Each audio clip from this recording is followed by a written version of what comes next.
Let's get into the front page of the Business Day now. And this is what they're leading with on this Friday. Oh, I beg your pardon, it's the Mail and Guardian. That's not the first one. So here's the Mail and Guardian. It's Cyril claps back. So, wow, okay. Listen, I mean, this has been a certainly not unseen, because we had predicted that the president was, Donald Trump was going to make some sort of a comment. And in fact, we were already speculating that he was going to say that South Africa was not going to be invited to attend the G20. But then the questions are all around who gives him the right to decide who comes and who doesn't come, and can he possibly do that, or is it just a matter of not giving the delegations visas and locking them out? But South Africa are saying, you know, this is we are holding steadfast and carrying on. So this particular war tightens and carries on. Tandiswa sings for future generations. How Dudizile Zuma lured us to Russia, and Kat Matlala implicates Cele. Right, let's move on. Business Day this morning. S&P analysis, South Africa lags as Africa growth surges. Now, the country is near the bottom of forecasts for the continent, according to a new report.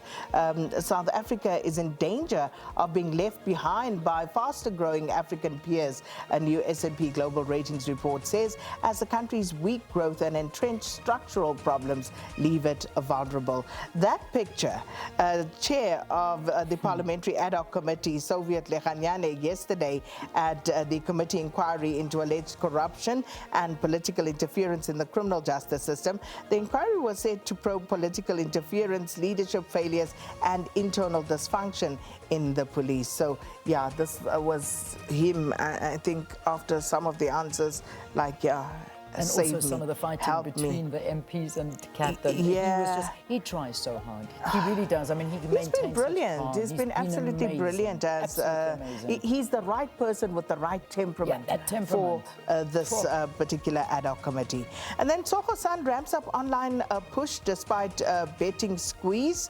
Also, Celsi listing closes chapter for Blue Label. ANC moves to crack the whip before council. And then some rugby news there on the back page. High stakes as the Springboks eye a perfect tour with Wales. And Nicholas Schubitz, BRICS offers South African farmers a post-AGOA lifeline.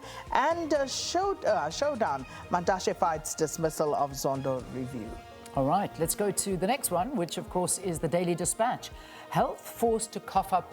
No, I got the wrong one. That's not the one I'm looking at. This one here, abuse of funds exposed while rugby takes a hit, and that's what they talk about there. I'll try and get the latest one. I'll read it and have a look at it. I've got the wrong one open, unfortunately. And then, of course, the beautiful nativity photographs, the holiday joy. So that's a lovely one over there. Just lots of Christmas trees, I imagine, going up this weekend as we head into Advent, and you'll start seeing people celebrating more and more and more. So that is the front page of the Daily Dispatch. All right, let's move on to the next paper this morning, which is, of course, The Witness.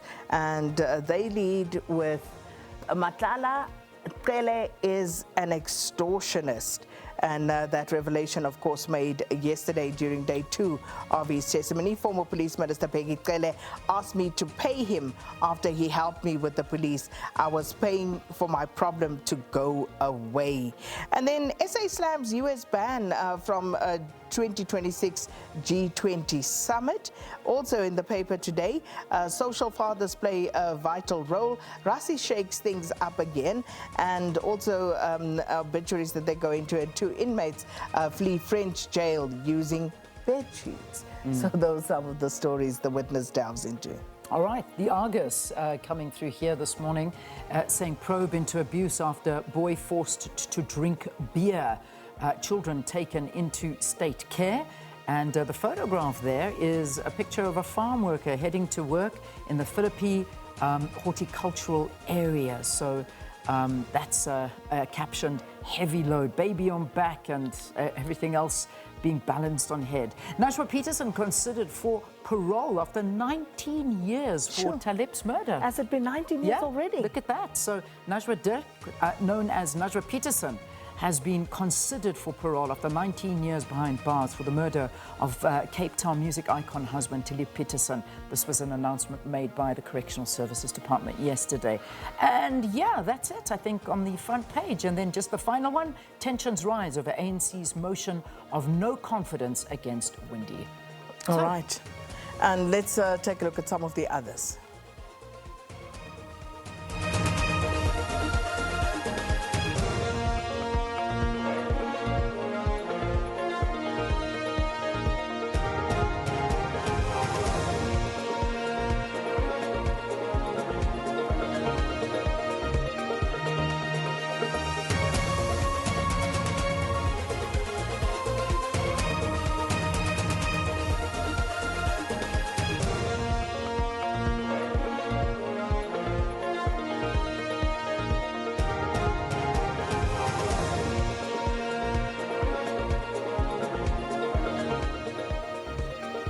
Right, not forgetting our very own SABC News website, www.sabcnews.com. That's what you're seeing on your screen right now. And of course, from there, catching up with most of the stories that we've covered here at SABC News, as well as some links to some of the live proceedings. And the SABC Plus app.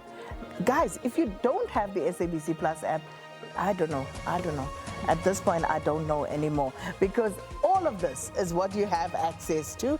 And of course, this is how you follow the proceedings live at the Madlanga Commission and the Ad hoc Committee, the Senzomio, all of those. The SABC has special pop-up channels for these, so you can follow the proceedings uninterrupted. So arise from your slumber if you don't have it as yet, and make sure you get the SABC Plus app.